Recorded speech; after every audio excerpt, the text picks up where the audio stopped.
ગુજરાત રાજ્યમાં વહીવટી તંત્રમાં મોટા પાયે બદલીના આદેશો જાહેર કરવામાં આવ્યા છે। રાજ્યના વિવિધ જિલ્લાઓમાં જિલ્લા કલેક્ટર, જિલ્લા વિકાસ અધિકારી તેમજ મ્યુનિસિપલ કમિશનરોની બદલી કરવામાં આવી છે। આ બદલીઓના પગલે નવસારી જિલ્લામાં પણ વહીવટી માળખામાં મહત્વપૂર્ણ ફેરફારો જોવા મળ્યા છે। નવસારી જિલ્લાના કલેક્ટર તરીકે ફરજ બજાવતા ક્ષિપ્રા આગ્રેની ગાંધીનગર ખાતે બદલી કરવામાં આવી છે। તેમની જગ્યાએ ગાંધીધામ મહાનગરપાલિકાના મ્યુનિસિપલ કમિશનર મનીષ ગુરવાનીને નવસારી જિલ્લાના નવા કલેક્ટર તરીકે નિમણૂક આપવામાં આવી છે।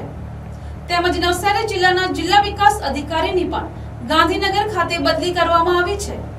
તેમની જગ્યાએ વાવ થરાદના જિલ્લા વિકાસ અધિકારી તરીકે ફરજ બજાવતા જીવાણી કાર્તિકને નવસારી જિલ્લાના નવા જિલ્લા વિકાસ અધિકારી તરીકે જવાબદારી સોંપવામાં આવી છે।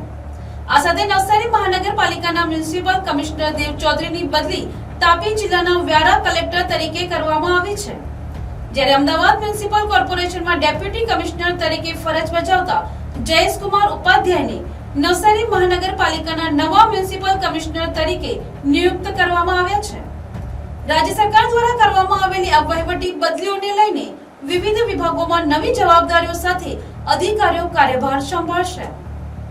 Bureau report, NTC news, Navsari.